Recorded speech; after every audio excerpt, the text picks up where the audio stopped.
دریمه مسله ده چې جنوب طرف ته څه ده جی کعبه مکه او شمال ته څه ده مدینه منوره. نو د مکی مکرمه د ښار نه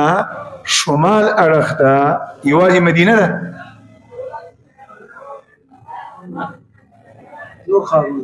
د دنیا ښارونه دي. نو مطلب دا نه دی چې صرف د مدینه خلک به دغه ځای احرام تړي، بلکې مقصد دا دی د مکی مکرمه د ښار نه شمال اړخ ده چې څومره مسلمانان اوسېږي، هغه د مدینې د ښاري که هغه د بل ښاري که هغه د بل ښاري، خو چې په دغه لاره باندې دي راځي او نیت د حج د عمرې وي، نو د میقات نه به د ذوالحلیفې نه به بغیر د احرام نه نه پوهېږي. خبر باندې پوه شو چې که څلورمه مسله زمونږ او ستاسو میقات ذوالحلیفه نه ده، د پاکستان، د هندوستان، د بنگلادیش،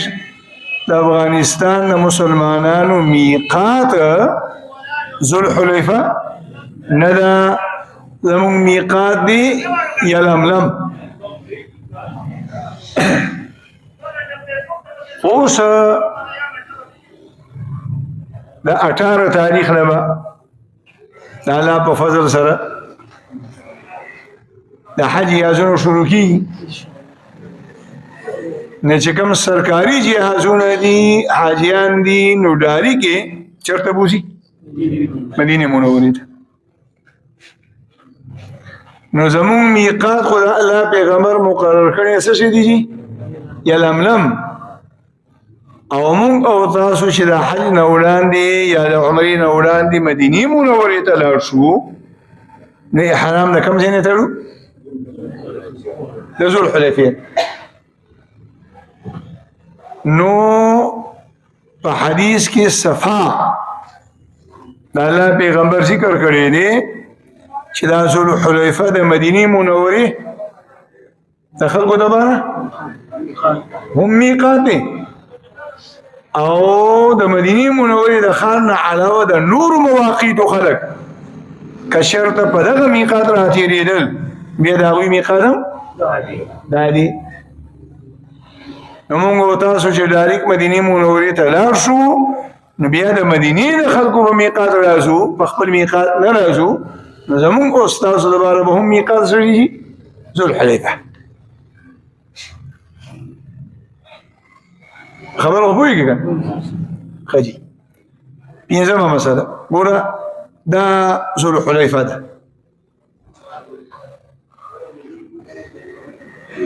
او د ذوالحلیفې په خوا کې روډ راغلی دی او په دغه روډ باندې خلک راځي د ذوالحلیفې په خوا کې راتېرېږي. دا خو د دوی څه شو؟ میقات شو. یو روډ هغه ځای کې تېر دی، بل روډ هغه ځای کې تېر دی، بل روډ هغه ځای کې تېر دی، او دا ټول روډونه داسې دي. نو دا کرخه به داسې تلي او دا کرخه به داسې تلي. نو د دې کرخې په سیټ کې کوم ځای کې هم چې چا دا کرخه راځي هغه د هغه څه دی احرام میقات دی. دا نه چې د هغه ځای نه 10 میله نه به دی راځي دلته کې میقات، او د هغه سړک نه به 10 میله راځي دی میقات ده اندازه ده، او بیا حکومت هم نښې لګولي دي. نو د ذوالحلیفې په محاذات د دې په سید او د دې په دې کرخه کې کم کم ځای راځي هغه کې د خلکو لپاره څه دي میقات دي. اوس داسې سعودي عرب کې مثلا یو داسې ښار دی چې هغه د ذوالحلیفې نه دې اړخ ده 20 میله لرې دی، او هغوی د هغه ځای نه ځي احرام تړي، نو هغه ځای کې حکومت چې کوم نښه مقرر کړي چې دا د ذوالحلیفې په سید کې دا نه هغه ځای مدي احرام ته دا ځای دی بل راځه نو دغه معنا شو د میقات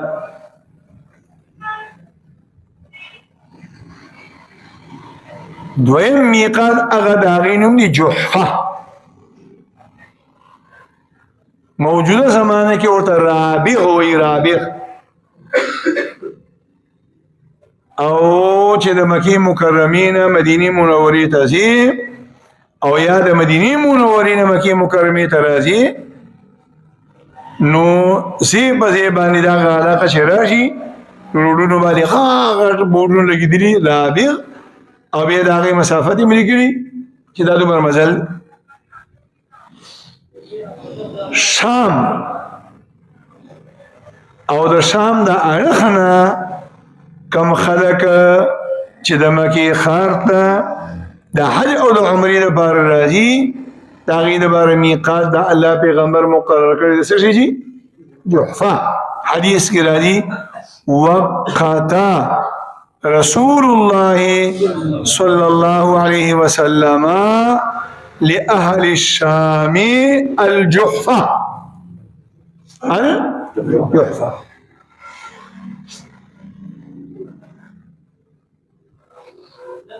سعودي عرب کې چې کومې علاقې برطرف ته دي دی لوړو علاقو ته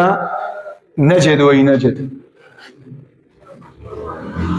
او کومې علاقې چې ښکته دي د هغې ته تهامه وایي ریاض او دې اطرافو ته چې کوم خاریې دي دا ټول په نجد کې راځي او دا بر اړخ ته دي لکه څنګه پنجاب ښکته دي او تورخم او افغانستان بره دی نو څوک پنجاب ته دري وي ښکته ته دی او څوک چې افغانستان ته دري خلک وي بره ته دی نو د طائف د ښار په خوا کې یو ځای دی او د دغه ځای نوم دی قرن او قرن دا د عربی د ژبې لفظ دی قرن عربی کې وایي ښکر ته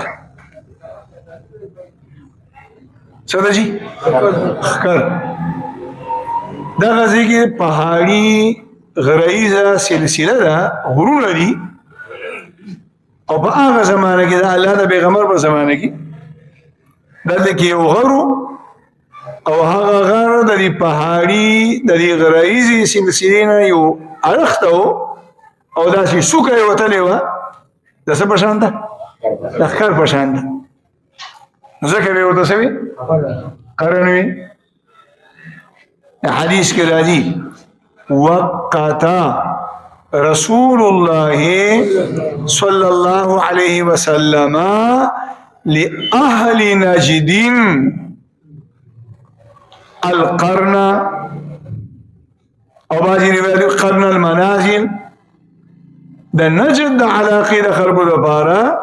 د الله پیغمبر صلی الله علیه وسلم میقات مقرر کړی دی څه شي قرن اوس هم چې کله حاجیان حج ته لاړ شي عمرې ته لاړ شي نو بیا طائف ته لاړ شي تاریخي ځایونه مو ګوري سیره مو کي او د میقات نه پورې وځي واپس راځي بیا احرام مو تلي د عمرې د ریاض او د دې اړخونو نه څومره مسلمانان د سعودي عرب یا د نورو ملکونو راځي هغه ټول به د قرن المنازل باندې راتېري